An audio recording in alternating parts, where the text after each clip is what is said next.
नमस्कार दोस्तों, स्वागत है आपका स्टडी फॉर सिविल सर्विसेज में। वीडियो को पूरा देखिए। कोई भी आपका फीडबैक है, कोई सजेशन है, तुरंत वीडियो में कमेंट करके जरूर बताइए। अच्छा लगे तो वीडियो लाइक जरूर कर लीजिए और ऐसे वीडियो लगातार फ्री में पाने के लिए चैनल को तुरंत सब्सक्राइब कर लीजिए और बेल आइकन को जरूर टैप कर लीजिए ताकि आगे भी सारे वीडियो आपको मिलते रहे। यूट्यूब में फॉलो करते हैं तो प्लीज ये वाला फ्री टेलीग्राम चैनल जरूर ज्वाइन कर लीजिएगा। सारे नोटिफिकेशन, सारे अपडेट यहीं पे आते हैं, ध्यान रखिएगा। स्टडी फॉर सिविल सर्विसेज का कोई भी पेड ग्रुप अगर आपको ज्वाइन करना है तो सिर्फ 85649096060897523455 यही नंबर है हमारे, सिर्फ जहां पे कॉल या व्हाट्सएप कर सकते हैं। इंस्टाग्राम पे हमारा पेज जरूर फॉलो कर लीजिएगा, स्टडी फॉर सिविल .सर्विसेज है। ट्विटर पे इनको जरूर फॉलो कर लीजिएगा, @स्टडी फॉर सिविल्स है। Hello everyone, welcome you all to Study for Civil Services. मैं आयुषी मदान। हम लोग आपके सामने लेके आए हैं 22 जनवरी से 31 जनवरी के वीकली इंपॉर्टेंट करंट अफेयर्स। सारे इंपॉर्टेंट करंट अफेयर्स जो इस पूरे वीक में रहे हैं उसको स्टार्ट करते हैं। सबसे पहले मैं आप लोगों के सामने एक क्वेश्चन है पिछले क्लास से, तो बताइए इसका आंसर। वरुणा एक्सरसाइज जो है वो इंडिया और किसके बीच में कंडक्ट की जाती है? तो correct answer for this question will be France के बीच में। जो वरुण एक्सरसाइज है वो इंडिया और फ्रांस के बीच में कंडक्ट करवाई जाती है। ठीक है, और ये अभी कंडक्ट हुई भी थी रिसेंटली। ठीक है भाई, तो ये भी आप याद रखिएगा। इस टाइप के क्वेश्चन एग्जाम में पूछे जाते हैं, किसके बीच में कौन सी एक्सरसाइज है, नाम क्या है एक्सरसाइज का। ये नाम वगैरह हमारे एग्जाम में काफी पूछे जाते हैं। ठीक है, मंथ आपसे कोई नहीं पूछेगा लेकिन ये नाम पूछते थे। तो इसी तरीके हम स्टार्ट करते हैं हमारी डिफेंस न्यूज से। सबसे पहले इस हफ्ते की सबसे पहली डिफेंस न्यूज है, अभी बीएसएफ ने यहाँ पर एक ऑपरेशन लॉन्च किया है जिसका नाम है ऑप्स अलर्ट। बीएसएफ का फुल फॉर्म क्या है? बॉर्डर सिक्योरिटी फोर्स, जो कि 1965 में जो इंडिया और पाकिस्तान का वॉर हुआ था उसके बाद इसको क्रिएट किया गया था। अभी ही आप जानते हैं कि 26 जनवरी थी इस हफ्ते में, और 26 जनवरी रिपब्लिक डे में सिक्योरिटी का क्या कितना बड़ा यहाँ पे एक एक रहता है कि हमें सिक्योरिटी प्रोवाइड करनी है। तो उसी के रिस्पेक्ट में यहाँ पर सिक्योरिटी प्रोवाइड करने के लिए रिपब्लिक डे के तहत यहाँ पर ऑप्स अलर्ट ऑपरेशन किया था। सीधा क्वेश्चन आएगा। और ये बीएसएफ बॉर्डर सिक्योरिटी फोर्स, जिसका मोटो है जीवन पर्यंत कर्तव्य, तो बीएसएफ ने इसको परफॉर्म किया है। ऑब्जेक्टिव क्या है इसका? जो रिपब्लिक डे में जितने भी किसी भी लोगों के जो मंसूबे थे उनको मार गिराना। ठीक है, याद रखिएगा इसको। ऐसे ही एक्सरसाइज है एक और। अब आप जानते हैं कि इजिप्ट के जो प्रेसिडेंट है अल सीसी, वो भारत में आए थे यहाँ पर रिपब्लिक डे में चीफ गेस्ट बन के पहली बार। तो उसी के बाद यहाँ पर इजिप्ट, इंडिया और इजिप्ट के बीच में एक एक्सरसाइज यहाँ पे 14 जनवरी से स्टार्ट हो चुकी थी। और ये एक्सरसाइज अब हमसे पूछेगा क्या कि ये एक्सरसाइज परफॉर्म कहाँ पे की गई है? पहली बार की गई है ये। ठीक है, स्पेशल एक्सरसाइज है ये वाली। और ये एक्सरसाइज इंडिया इजिप्ट के बीच में साइक्लोन 1 के नाम से जैसलमेर राजस्थान, राजस्थान में भी अगर आपसे लोकेशन पूछ लेता है तो जैसलमेर में ये एक्सरसाइज हुई थी, ताकि दोनों देशों के बीच में जो डिप्लोमेटिक रिलेशंस होते हैं वो बढ़ाए जा सके। 30 से 40 स्पेशल फोर्सेस ने यहाँ पार्टिसिपेट किया था। बहुत सारी जो टैक्टिक्स होती हैं वो सिखाने की, एक दूसरे पर ट्रस्ट को और ज्यादा बढ़ाने की कोशिश की गई थी। ठीक है, क्यों? साथ ही साथ आपको एक चीज पता होनी चाहिए कि इंडिया और इजिप्ट के रिलेशंस का 75th ईयर हमारा कंप्लीट होता है 2022 में। इसी के तहत इसको किया गया था। और आप भी जानते हैं कि इंडिया और इजिप्ट ने हेलन 300 को भी मैन्युफैक्चर किया हुआ है एक साथ। दोनों के बीच में डिफेंस कमिटीज भी बनाई जा चुकी हैं जो एक दूसरे के साथ यहाँ पे परफॉर्म करती है हमेशा से। प्लस इनके साथ इजिप्ट के साथ हम लोगों की एक और एक्सरसाइज चलती है जिसका नाम है डेजर्ट वॉरियर। हिंदी इंग्लिश दोनों में यही बोलते हैं इसको। इसको भी आप लोग लिख लीजिएगा, डेजर्ट वॉरियर। ठीक है, ये सब फैक्ट्स आप लोगों को याद रखने हैं, इन सब से क्वेश्चन पूछे जाते हैं। और मिनिस्ट्री ऑफ डिफेंस ने ये पूरी इंफॉर्मेशन प्रोवाइड करी है, याद रखिएगा इनको। इजिप्ट की कैपिटल क्या है? इजिप्ट की कैपिटल है क्यारो। वहां की सबसे पॉपुलेटेड सिटी में से कही जाती है। और इजिप्ट के जो प्रेसिडेंट है अब्देल फतेह अल सीसी है। और इजिप्ट कौन से रिवर के किनारे बसा हुआ है? नाइल में। नाइल रिवर सुना होगा, सब वर्ल्ड की सबसे बड़ी रिवर में काउंट की जाती है, अफ्रीका में लोकेटेड है। नेक्स्ट क्वेश्चन और हमारा नेक्स्ट आर्टिकल है उसको देखते हैं। आर्टिकल है एमफिक्स 2023। जनवरी मंथ में एमफिक्स 2023 की एक एक्सरसाइज है जो कि अभी कहाँ की गई है? काकीनाडा, आंध्र प्रदेश के अंदर। इसका ऑब्जेक्टिव क्या है? ये है क्या चीज? ये बहुत बड़ी एक्सरसाइज होती है। आप कह रहे हो कि हमारी जो तीनों सेनाएं हैं, हमारी आर्मी, नेवी, एयरफोर्स, तीनों मिलकर के इसको आंध्र प्रदेश में सबसे बड़ी एक्सरसाइज करवाई जाती है। हमारी तीनों ही यहाँ पर आती हैं। ये 17 जनवरी से 22 जनवरी के बीच में पूरी कंडक्ट हो चुकी थी। कहाँ पर? काकीनाडा में एक विलेज में। मैं नाम लिखवा रही हूँ विलेज का नाम है सूर्य राव पेटा विलेज। वहां पे जो चाइना का इतना इन्फ्लुएंस इंडियन ओशन में बढ़ता जा रहा है, उसके वर्चस्व को कम करने के लिए इसको परफॉर्म किया गया। इंडियन आर्मी की तरफ से बहुत सारे ट्रूप्स आए थे, और इंडियन नेवी की तरफ से बहुत सारे शिप्स आए थे, और एयरफोर्स की तरफ से एयरक्राफ्ट आए थे, जिसमें ये कोशिश की गई थी कि हम लोग यहाँ पर पूरा एक परफॉर्म अच्छे से कर सकते हैं। जो मराठा एम्परर है छत्रपति शिवाजी, उनको भारत की इंडियन नेवी का फादर कहा जाता है। ये भी आपको पता होनी चाहिए। इंडियन नेवी प्रॉपर इसको परफॉर्म कराती है, और इंडियन नेवी के हेडक्वार्टर्स कहाँ पे बने हुए हैं? नई दिल्ली में इंडियन नेवी के हेडक्वार्टर्स हैं। इंडियन नेवी हमारी 26 जनवरी 1950 को बनी थी। ये मैंने कुछ फैक्ट्स बताए हैं, ये आपको एक्स्ट्रा फैक्ट्स पता होनी चाहिए। क्लियर है? तो ये एक एक्सरसाइज, इसको याद रखिएगा, इसमें कोई कंफ्यूजन नहीं होनी चाहिए आप लोगों को। एक्सरसाइजेस के नाम आपको प्रॉपर पता होने चाहिए, ठीक है? ऐसे ही एक और यहाँ पे होती है ट्रॉपिक्स एक्सरसाइज। वो कंफ्यूज मत करना, ट्रॉपिक्स भी एक एक्सरसाइज होती है, लेकिन आपको अभी जो याद रखनी है वो एम्फेक्स करनी है। ट्रॉपिक्स एक्सरसाइज, ये एक्सरसाइज भी एक होती है जो कि सिर्फ और सिर्फ इंडियन नेवी परफॉर्म करती है, ठीक है? ये 2023 का इसका ट्रॉपिक्स का, ये भी अभी ही इसी बार परफॉर्म किया गया है, जनवरी से 23 मार्च तक। जनवरी से 23 मार्च तक चलेगा ये 2023, ठीक है? पूरा 3 महीने का रहता है, लेकिन ये वाली एक्सरसाइज सिर्फ और सिर्फ हमारी भारतीय नौसेना जो है, इंडियन नेवी, उनके बीच में परफॉर्म की जाती है। बस ये याद रखिएगा, ठीक है? ऐसे ही जो एक तो देखो ये हो गई नेवी की एक्सरसाइज, ठीक है? अभी तीनों की मैंने आपको बताई, एम्पेक्स याद हो जाएगा ना सबको। ऐसे ही हमारी जो इंडियन एयर फोर्स है, वायुसेना जो है हमारी, वो नॉर्थ ईस्ट में एक परफॉर्म करती है जिसका नाम है प्रलय। प्रलय एक्सरसाइज, लेकिन ये सिर्फ नॉर्थ ईस्ट इंडिया में परफॉर्म की जाती है। यहाँ तक क्लियर हो गया सबको? तो डिफेंस की ये सारी इस हफ्ते की न्यूज है, एक साथ मैंने आपको सारी न्यूज बता दी है।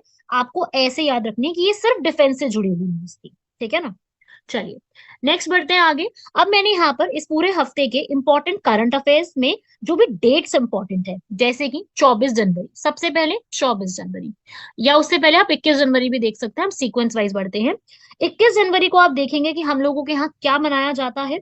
21 जनवरी को स्टेटहुड डे, जैसे हम कहते हैं स्थापना दिवस, यहाँ पर जो है वो मनाया जाता है। किस चीज का मनाया जाता है 21 जनवरी? मणिपुर, मेघालय और त्रिपुरा, ठीक है? मणिपुर, मेघालय और त्रिपुरा को, इनका यहाँ पर ये एक स्टेटहुड डे कह लो आप, या स्थापना दिवस मनाते हैं। सारे के सारे लीडर्स, हमारे सारे लोग यहाँ पर इकट्ठा होकर के उस दिन के लिए एक, आप कह लो कि ग्रीट करते हैं सबको, ठीक है ना? सारे लोग यहाँ पर आते हैं। तो आपको क्या याद रखना है कि तीन जो जगह है, ये तीन प्लेसेस आपसे पूछी जा सकती हैं, और तो कुछ नहीं, आपको ये तीन जरूर पता होनी चाहिए। नॉर्थ ईस्ट का रीऑर्गेनाइजेशन एक्ट, पुनर्गठन अधिनियम के तहत इसको बनाया गया है। और जो पूरी ये 1972, 21 जनवरी को इनका प्रॉपर, मतलब 71 वाला तो एक्ट था, लेकिन 1972 को ये एग्जिस्टेंस में आती है, ठीक है? मेघालय, मेघालय को आपको क्यों याद रखना है? मेघालय के बारे में आपको मैं कुछ इंपॉर्टेंट फैक्ट्स बता दूं। मेघालय सबसे ज्यादा क्यों जाना जाता है? क्योंकि यहाँ पे तीन इंपॉर्टेंट हिल्स और ट्राइब्स आते हैं जिनका नाम है गारो, खासी और जैंतिया। ये मैं सब हिंदी इंग्लिश दोनों में बता रही हूँ, पूरा आपको मैं हिंदी में समझा रही हूँ। बेशक मैं लिख इंग्लिश में रही हूँ, मेरी ये कोशिश है कि इंग्लिश हिंदी दोनों बच्चों को ही क्लियर हो जाए, ठीक है?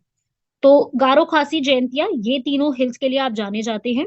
और त्रिपुरा, वो त्रिपुरा जो है वो 1972 में प्रॉपरली, ये तीनों जो है वो आसाम से ही सेपरेट होकर के प्रॉपर इंडिया का पार्ट, एक अलग से स्टेट के रूप में बने थे, ठीक है? ये तीनों आपसे पूछे जा सकते हैं। फाउंडेशन डे, दूसरा इंपॉर्टेंट डे है 24 जनवरी, जब उत्तर प्रदेश का फाउंडेशन डे आता है। उत्तर प्रदेश से आप सभी लोगों से मैं यहाँ पे बोलूंगी कि हर स्टूडेंट को ये पता होना चाहिए। उत्तर प्रदेश का फाउंडेशन डे हम ये 2018 से मनाते हैं, हमेशा से नहीं मनाते जा रहे, अभी स्टार्ट किया 2018 में।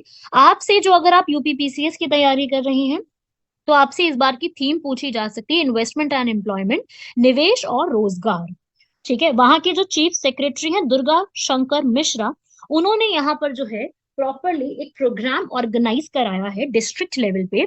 कौन से प्रोग्राम्स ऑर्गेनाइज कराए गए हैं, लिख लीजिए। उत्तर प्रदेश डे वाले दिन यहाँ पर अवध शिल्प ग्राम, अवध शिल्प ग्राम, और साथ ही साथ नोएडा शिल्प ग्राम,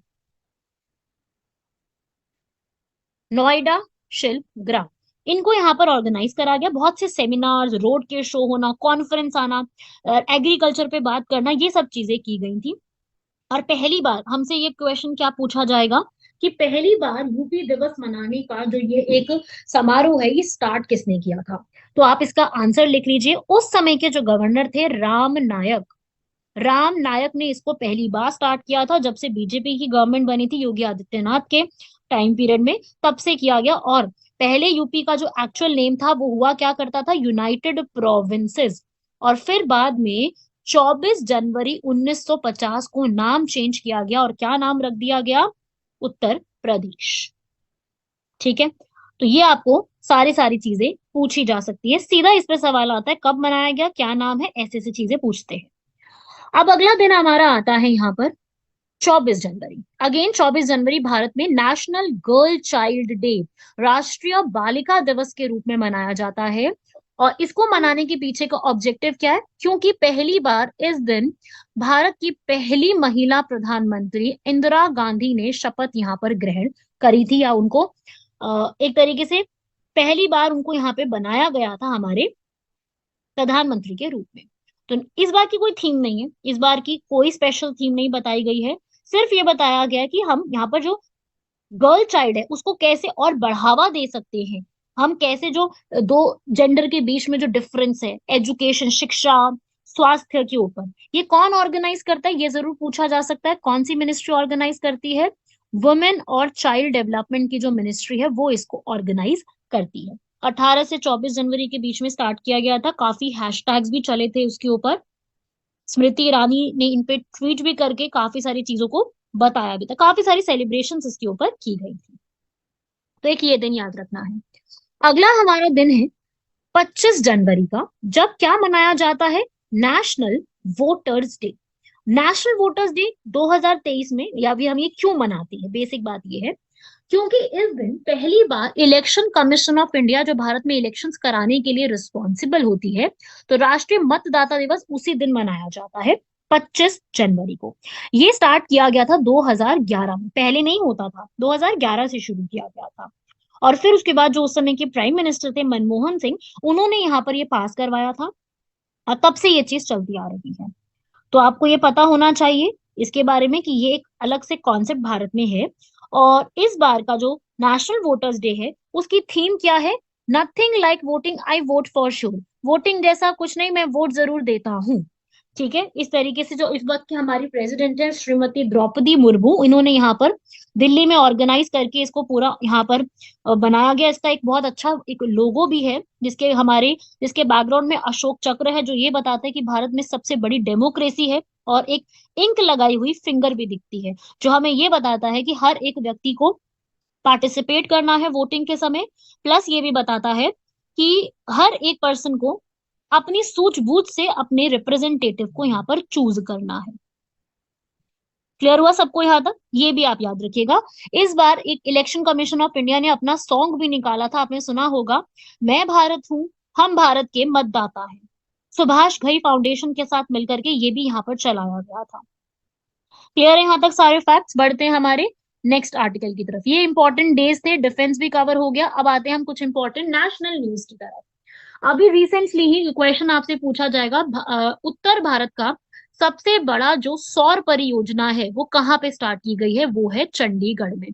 सीधा क्वेश्चन आएगा, ऑप्शन में आपको मान लीजिए दिल्ली, हरियाणा, चंडीगढ़, पंजाब दे देंगे, क्योंकि अगर आपको पता है कि भारत एक इंटरनेशनल सोलर अलायंस भी स्टार्ट किया था 2015 में, जिसके हेडक्वार्टर्स गुरुग्राम हरियाणा में है। तो आपको हो सकता है कंफ्यूजन हो जाए कि हरियाणा में किया गया होगा, लेकिन ऐसा नहीं है, चंडीगढ़ में किया गया था। ठीक है, ये क्वेश्चन बन सकता है एग्जाम में, इसलिए मैंने अलग से इसको लिखा है ताकि आप लोगों को कोई प्रॉब्लम ना रहे, इसके ऊपर समझ में आ जाए पूरी बात। नेक्स्ट यहाँ पर अभी ही रिसेंटली बेस्ट पुलिस स्टेशन का अवार्ड दिया गया, सबसे सर्वश्रेष्ठ पुलिस स्टेशन का यहाँ पर भारत का पहली बार ये अवार्ड को दिया गया है। हमारे यूनियन मिनिस्टर अमित शाह जो है वो ओडिशा के गंजम डिस्ट्रिक्ट में ये अवार्ड दिया गया है। और कौन सा है नाम उसका? Aksa police station. ये सीधा नाम पूछा जाएगा। पुलिस स्टेशन लोगों से फ्रेंडली कितना है इसके ऊपर आएगा। या फिर आपसे पूछा जाएगा अक्सा पुलिस स्टेशन को ये अवार्ड दिया गया, ये कहाँ पे लोकेटेड है? आंसर क्या रहेगा आपका? उड़ीसा। नेक्स्ट, आसाम के जो चीफ मिनिस्टर हैं अभी, हिमांता बिस्वा, उन्होंने चाइल्ड मैरिज, जो यहाँ पर बाल विवाह की जो चीजें चलती हैं उनको रोकने के लिए यहाँ पर एक अलग से नेशन वाइड कैंपेन चलाया है कि हम चाइल्ड मैरिज को कैसे रोक सकते हैं। आसाम की अभी करंट न्यूज है, बहुत, अगर मैं अभी की बताऊं तो 2000 से ज्यादा लोगों को अरेस्ट किया जा चुका है इस पूरे केस में। बहुत बड़ा एक पुलिस का एक किया गया, अरेस्ट भी किए गए हैं, क्योंकि 4000 से ज्यादा ऐसे केसेस आने लग गए थे कि चाइल्ड मैरिजेस बहुत बढ़ती जा रही थी। तो उसको रोकने के लिए आसाम की सरकार ने ये स्टेप, एक ड्राइव चलाया, समझते हो ना ड्राइव सब लोग, एक बहुत बड़ा कैंपेन चलाया है रोकने के लिए, यूनाइटेड नेशंस के साथ मिलकर के। पूरा यूनाइटेड नेशन जो है वो भी इसका सपोर्ट कर रहा है। और वहां पे बहुत ज्यादा ये केसेस बढ़ते जा रहे थे। अगर 18 की उम्र से कम किसी भी व्यक्ति की इस तरीके से शादी करवा दी जाती है तो उसको चाइल्ड मैरिज, बाल विवाह के रूप में बोला जाता है। और भारत के आर्टिकल नंबर 24 में, फंडामेंटल राइट्स में, हमारे मौलिक अधिकारों में चाइल्ड मैरिज बैंड है। चाइल्ड मैरिज चाइल्ड लेबर के बारे में है, तो आप इसको मतलब याद रख सकते हो। तो असम की कैबिनेट ने ये सब बोला है कि ऐसे जो मेन है जो कि शादी करते हैं किसी माइनर गर्ल से, तो उनको यहाँ पर 2 साल से लेके उम्र कैद तक की सजा दी जा सकती है। क्लियर हुआ सबको? यहाँ तक ये सब पूछा जा सकता है आपसे। नेक्स्ट है हमारा, अभी रिसेंटली एक समिट हुआ है। समिट का मतलब होता है सम्मेलन। Voice of global, voice of global करके एक समिट है, साउथ में समिट किया गया है, जो कि हमारे प्राइम मिनिस्टर ने ही स्टार्ट करवाया है। और ये क्या है, ये बेसिकली क्या है वॉइस ऑफ ग्लोबल? इसमें बहुत सारे कंट्री के लोग आए थे, ठीक है, सिर्फ इंडिया नहीं, बहुत से लोगों के आए थे। नाम क्या है उसका? वॉइस ऑफ ग्लोबल साउथ, वैश्विक दक्षिण की आवाज। 125 से ज्यादा देशों ने पार्टिसिपेट किया। Algeria, Bahrain, Belarus, Libya, Namibia, Azerbaijan, बहुत से लोगों ने पार्टिसिपेट किया है। और पूरे के पूरे वर्ल्ड से क्या बात की गई है कि हमें unity of voice, unity of purpose, आवाज की एकता, उद्देश्य की एकता को प्राप्त करने के लिए बनाया गया है। जितने भी एनर्जी के सोर्सेज होते हैं, इथेनॉल हो गया, बायोफ्यूल्स हो गए, एनर्जी के रिक्वायरमेंट को ठीक करने के लिए ये पूरा किया गया। और G20 में जितना भी हम चाहते हैं कि G20 के एजेंडा को हम प्रॉपरली देख पाए, उसमें सारी चीजें डिसाइड कर पाए, तो ये उसी के लिए voice of global south, south के जितने भी लोग हैं ना, साउथ की जितनी भी कंट्रीज हैं, उनका एक ग्रुपिंग यहाँ पे किया गया है। ये न्यूज में बहुत ज्यादा आई थी उस वक्त की, पाकिस्तान और चाइना को भी यहाँ पर इनवाइट किया जाएगा या नहीं, तो ये काफी ज्यादा न्यूज में रहा था। तो साउथ साउथ को यहाँ पर बुलाया गया, काफी सारी कंट्रीज ने पार्टिसिपेट किया, 10 सेशंस इसके लिए हुए थे, जिसमें इन्होंने प्रॉपरली आप कह लीजिए डिजिटल, राजनीतिक, आर्थिक, सामाजिक, पर्यावरण, सांस्कृतिक, तकनीकी, हर एक मुद्दे पर प्रॉपर तरीके से बात करी। सबको क्लियर हुआ? ये काफी इंपॉर्टेंट रहने वाला है ये समिट जो है, कि थीम आपसे पूछी जा सकती है, क्योंकि यूक्रेन और रशिया के वॉर के बाद ये काफी बड़ा समिट किया गया है, तो इससे क्वेश्चन आ सकता है। और इंडिया का यही पूरा एक आप कह लो कि इंडिया का ऑब्जेक्टिव है कि हम इकट्ठा करके बनाए सारी चीजों को। अगर मैं यहाँ पर बात करूं ग्लोबल वैश्विक नॉर्थ की बात करूं, उत्तर वैश्विक की बात करूं, तो उत्तर में हम क्या क्या काउंट करते हैं? USA, Canada, Europe, Russia, Australia और न्यूजीलैंड। वहीं मैं अगर साउथ की बात करूं तो किसको काउंट किया जाता है साउथ में? पूरे एशिया में काफी सारी कंट्रीज को साउथ में आती हैं, पूरे अफ्रीका को और साउथ अमेरिका को। ठीक है, ये इस तरीके से कॉन्सेप्ट निकल के आया है और ये काउंट किया जाता है ऐसे। ठीक है, चलिए आगे बढ़ते हैं। ये हमारा टॉपिक हुआ। नेक्स्ट हमारा है कुछ और इंपॉर्टेंट न्यूज। मुगल गार्डन्स का अब एक नया नाम रख दिया गया है, अमृत उद्यान। ये अभी ही नाम जो है रिसेंटली चेंज किया गया है। अमृत उद्यान ब्यूटीफुल प्लेस है, जरूर कभी देख के आइएगा। और काफी सारे लोग वहां पे जाते हैं देखने के लिए, वहां पे आप ऑनलाइन टिकट्स बुक करा सकते हो प्रॉपर देखने के लिए। तो अमृत उद्यान अभी न्यूज में क्यों है? ये राष्ट्रपति भवन न्यू दिल्ली में लोकेटेड है। ये उद्यान, उद्यान का मतलब क्या होता है? गार्डन्स, है ना, मुगल गार्डन्स। तो आजादी का अमृत महोत्सव हमारा चल रहा है, उसी के तहत इसको बना दिया गया। ठीक है। अब एक्चुअली में ये कॉन्सेप्ट लेके कौन आए थे? चार बाग और ये सारा कॉन्सेप्ट लेके आए थे बाबर। सबने सुना है ना मुगल्स में नाम बाबर का, वो लेके आए थे। उसके बाद इसको डिजाइन आगे किसने किया? लुटियंस ने। आपने सुना होगा Edwin Lutyens and Herbert baker. ये वो लोग हैं जिन्होंने प्रॉपरली दिल्ली का डिजाइन तैयार किया है। तो इन्होंने यहाँ पर 1917 में मुगल गार्डन्स का डिजाइन तैयार किया था। इन्होंने मुगल और इंग्लिश दोनों को मिक्स करा था। और उसके बाद हमारे बहुत से प्रेसिडेंट्स हैं जिन्होंने मुगल गार्डन्स में कोई ना कोई इन्वेंशन करी है, जैसे सी राजगोपालाचारी। ये लास्ट वायसराय थे जिन्होंने राष्ट्रपति भवन का एक हिस्सा गेहूं उगाने के लिए डेडिकेट कर दिया। ऐसे ही यहाँ पर एक और हमारे प्रेसिडेंट है आर वेंकट रमन। आर वेंकट रमन ने कैक्टस का जो पेड़ है वो एक जगह पे ऐड करवाया। ऐसे ही एपीजे अब्दुल कलाम, ये एपीजे अब्दुल कलाम जो मिसाइल मैन के रूप में जाने जाती हैं, इन्होंने यहाँ पर हर्बल गार्डन्स यहाँ पे बनवाए। ठीक है, तो ये भी आप याद रखेंगे। उद्यान गार्डन्स होते हैं जहाँ पे उस पहले के टाइम पे जो किंग्स हुआ करते थे, वो चेस खेलना हो या डांसर्स को एंजॉय करना हो, ऐसी चीजें यूज किया करते थे, तो इन चीजों के लिए इस्तेमाल करते थे। तो ये उनका एक फेवरेट तरीके से काम ऐसे हुआ करता था, उद्यान बनाना, ठीक है, गार्डन्स के रूप में। तो वहीं से कॉन्सेप्ट आया है। नेक्स्ट आता है यहाँ पे कॉन्सेप्ट T+1। ये भी काफी ज्यादा न्यूज में रहा है।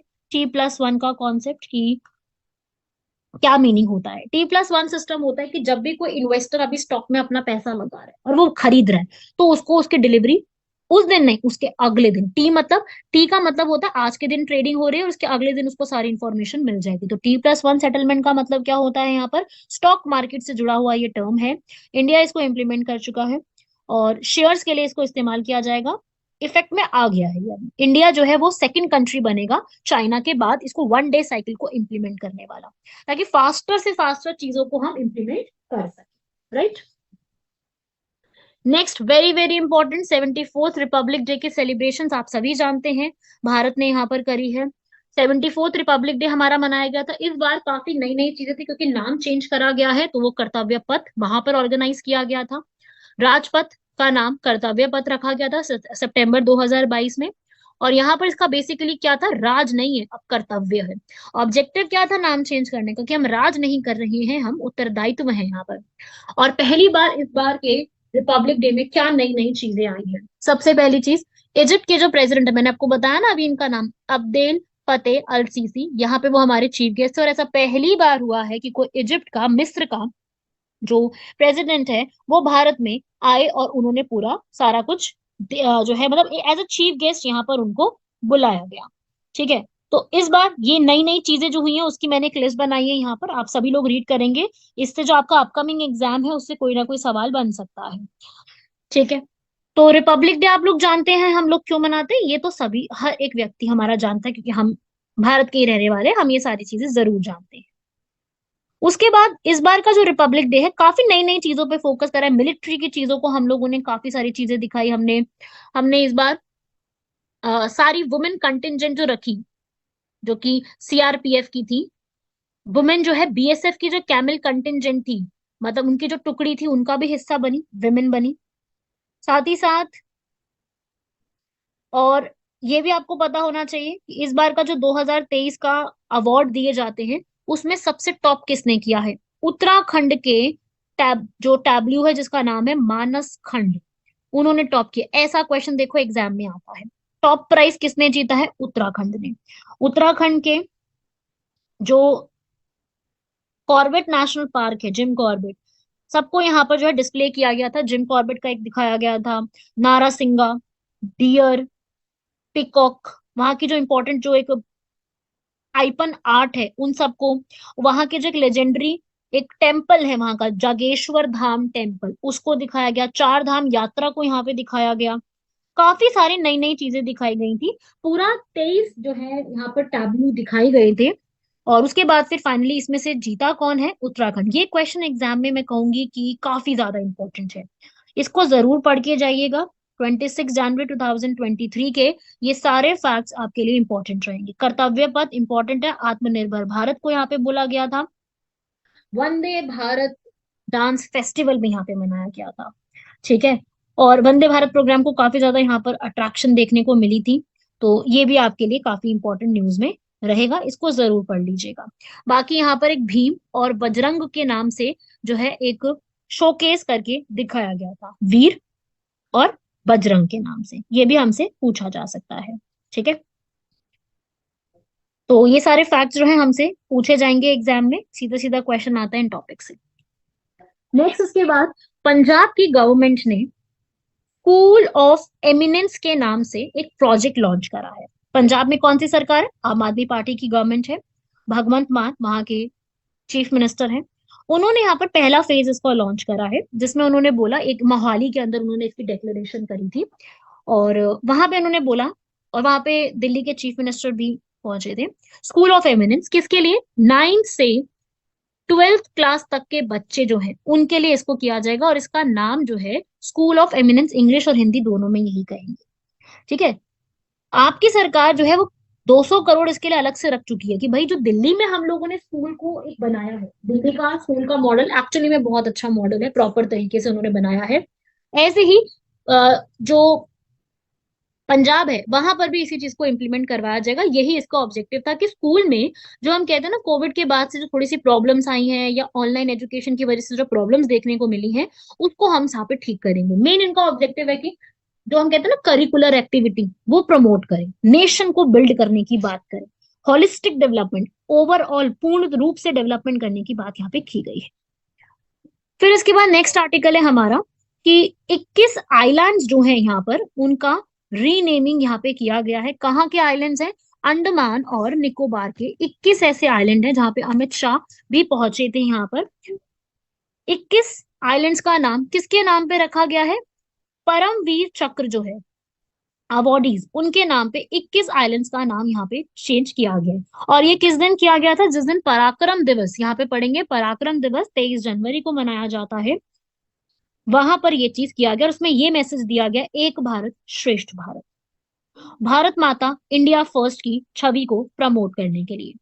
सोमनाथ शर्मा, मेजर सोमनाथ शर्मा, कैप्टन मनोज पांडे, सूबेदार जोगिंदर सिंह, नायक अल्बर्ट इक्का, इन 21 परमवीर अवॉर्डीज को यहाँ पर एक ट्रिब्यूट देने के लिए पराक्रम दिवस के दिन, जिस दिन सुभाष चंद्र बोस जी का बर्थडे आता है, नेताजी के लिए एक्चुअली में पहले भी 2018 में भी यहाँ पे नाम चेंज किए जा चुके हैं। अगर मैं रॉस आइलैंड की बात करूं तो उनका नाम नेताजी सुभाष चंद्र बोस के नाम पे रख दिया गया। और अगर मैं नील आइलैंड की बात करूं तो नाम शहीद आइलैंड रख दिया गया था। और अगर मैं हैवलॉक आइलैंड की बात करूं तो नाम रख दिया गया था स्वराज। ऐसे ही ये सारे आइलैंड्स के नाम यहाँ पे रखे गए हैं, चेंज करे गए हैं नाम, इसको याद रखिएगा। अंडमान निकोबार का नाम चेंज नहीं हुआ है, वहां पे आप जानते हैं बहुत सारे आइलैंड है, 542 से ज्यादा आइलैंड है, काफी बड़ी है टेरिटरी। तो उसमें 21 जो और बड़े बड़े आइलैंड्स हैं जिनका कोई नाम नहीं था, उनका नाम यहाँ पे रख दिया गया है। राइट एवरीवन, ये हमसे सवाल बिल्कुल इंपॉर्टेंट है, पूछा जा सकता है। मैं ये नहीं कह रही कि सारे नाम आपको पढ़ने हैं, पर हाँ, परमीत चक्र बॉडीज के ऊपर रखे गए हैं वो आपको जरूर पता होना चाहिए। तो अब थोड़ा सा देख लेंगे पराक्रम दिवस के बारे में भी। पराक्रम दिवस यहाँ पे मैं आपको जैसे कि बता ही रही हूँ, नेताजी सुभाष चंद्र बोस की जो जयंती है उनको पराक्रम दिवस के रूप में मनाया जाता है। हमारे सबसे लवेबल है ये वही पर्सन है जिन्होंने आजाद हिंद फौज की स्थापना करी थी।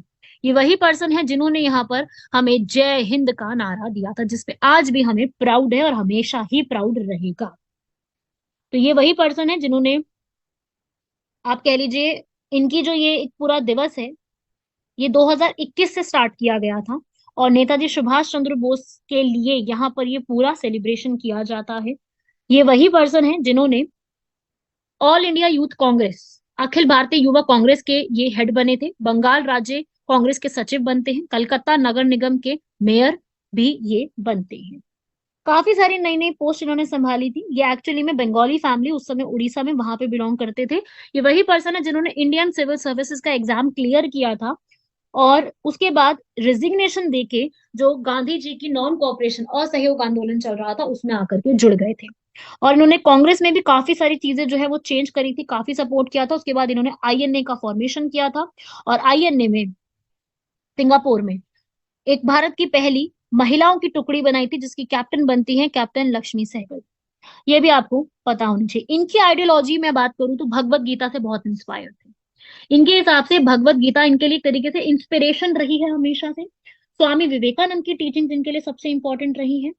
तो इनके ये बेसिक ऑब्जेक्टिव्स थे। अगर क्वेश्चन आता कि इनको मानते थे या नहीं, तो बिल्कुल यस, इनको मानते थे। इनका सबसे इंपॉर्टेंट एक स्लोगन जो सब हर एक भारतीय जानता है, दैट इज तुम मुझे खून दो मैं तुम्हें आजादी दूंगा।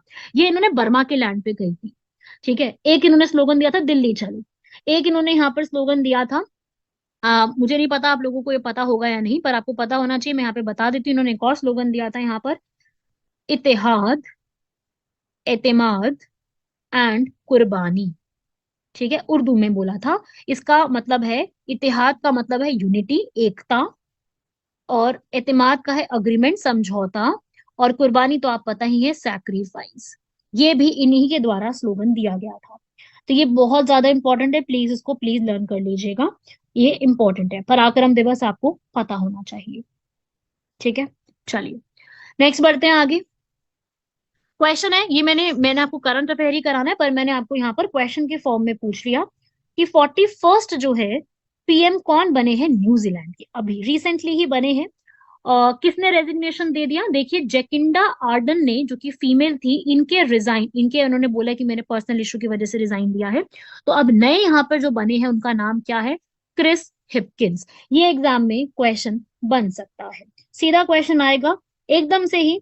ये रेजिग्नेशन दिया उन्होंने, और किसको यहाँ पर बना दिया गया? 41st नंबर के बने हैं कौन? Chris Hipkins. मैं बोल रही हूँ बार बार ताकि आपको लर्न हो जाए यहाँ पर, क्योंकि कई बार क्या होता है कि टीचर की आवाज सुन करके जो है स्टूडेंट्स को लर्न हो जाता है, तो इस वजह से आपको लर्न होनी शुरू हो जाएंगी चीजें। ठीक है, next question. ICC men's cricketer जो है 2022 का, वो किसको यहाँ पर चूज किया गया है? ये क्वेश्चन, मुझे ऐसा लग रहा है कि जितने भी यहाँ पर बॉयज सुन रहे होंगे, आई होप उनको आता होगा, है ना? मुझे ऐसा लगता है कि जरूर उनको आता होगा इसके बारे में। तो वही आप लोगों को यहाँ पर बताना है, men's cricketer of the year किसको यहाँ पर चूज किया गया। शॉर्टलिस्ट तो काफी सारे हुए थे। भारत के सूर्य कुमार यादव को चूज किया गया। और वुमेन क्रिकेटर की बात करूं तो नेट स्काइवर, जो कि इंग्लैंड से बिलोंग करती हैं, उनको यहाँ पर चूज किया गया है। ठीक है, तो ये फैक्ट्स आप लोगों से पूछे जा सकते हैं, क्योंकि आप भी जानते हैं इस टाइप का क्वेश्चन आपसे कई बार ऐसे ही मतलब एकदम से पूछ लिए जाते हैं, ऐसा सीधा सीधा क्वेश्चन आ जाता है।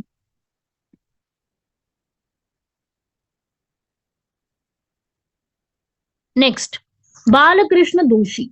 ये एक काफी इंपॉर्टेंट पर्सन रहे हैं।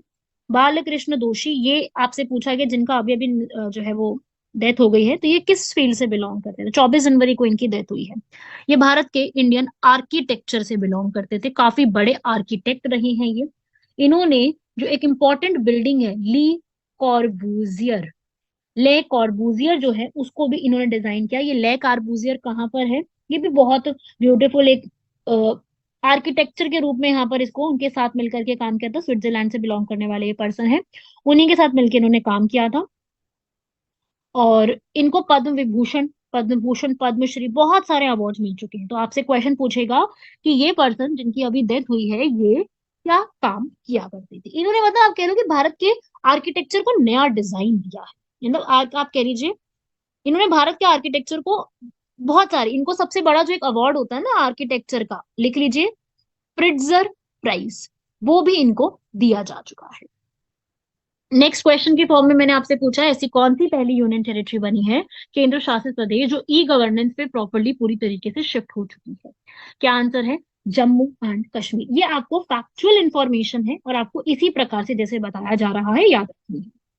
नेक्स्ट क्वेश्चन, कौन सी भारत की ऐसी स्टेट है जिसने ग्रीन स्टेट प्रॉपरली अपने यहाँ पर ग्रीन चीजों को इस्तेमाल करने की जो है वो हैबिट बनाने के लिए बात कही है, ग्रीन स्टेट के रूप में 2025 का टारगेट रखा है? क्वेश्चन आ सकता है ना इसके ऊपर कि ग्रीन स्टेट यहाँ पर किसने अपने लिए ये चीज का एक बोला है कि ग्रीन स्टेट हम बन जाएंगे यहाँ पर 2025 तक। तो आप इसका आंसर क्या है? ये अभी की ही न्यूज है। आंसर क्या है इसका? हिमाचल प्रदेश। हिमाचल प्रदेश ने इस चीज का टारगेट रखा है। वहां के सीएम जो है उन्होंने इसके ऊपर बोला है कि हम हाइड्रोजन, सोलर एनर्जी, मतलब ग्रीन प्रोडक्ट्स के ऊपर चले जाएंगे पूरा। इन्होंने इवन बहुत ज्यादा इन्वेस्टमेंट भी करी, 500 मेगावाट के सोलर प्रोजेक्ट्स को बनाना, और जो नए नए हाइड्रो पावर प्रोजेक्ट बन रहे हैं, झकरी पावर प्रोजेक्ट, हमपुर पावर प्रोजेक्ट, काफी सारी चीजें इन्होंने बनाई। वहां के जो अभी सीएम है वो कौन है? सुखविंदर सिंह सुक्खू। वहां की कैपिटल क्या है हिमाचल की? Shimla, summer capital. और अगर विंटर में है तो धर्मशाला वहां की कैपिटल है। तो इसको भी एक बार याद रखिएगा, ये भी आपके लिए इंपॉर्टेंट बन सकती है, सीधा सीधा इससे क्वेश्चन आ सकता है। और बता दूं, उन्होंने यहाँ पर एक स्कीम भी स्टार्ट करी है, सहायता कोष के नाम से। सहायता कोष, सीएम सुरक्षा सहायता कोष के नाम से 1 लाख रुपए की एक स्कीम भी यहाँ पर स्टार्ट। क्लियर है सबको यहाँ तक? ये थे हमारे इंपॉर्टेंट करंट अफेयर। कैसा लगा आप लोगों को लेक्चर, बिल्कुल मुझे एक बार जरूर बताइएगा किस तरीके से आपको समझ में आया और कैसे। सारे इंपॉर्टेंट थे, ठीक है। इनको कवर अप करिएगा, जो पिछले मैंने वीकली बनाए हुए उनको पूरा कवर अप करके एक बार आप लोग मंथली वाली भी सुनिएगा। आपके सारे करंट अफेयर्स पूरे मंथ के सारा कवर हो जाएगा। प्लस मैं जो आपको एक्स्ट्रा इन्फॉर्मेशन बताती हूँ, उस इन्फॉर्मेशन को भी अपने दिमाग में रख के पूरा कवर कर लीजिएगा, सारा का सारा कवर हो जाएगा। थैंक यू एवरीवन, मिलते हैं आप लोगों से नेक्स्ट लेक्चर में। धन्यवाद, जय हिंद।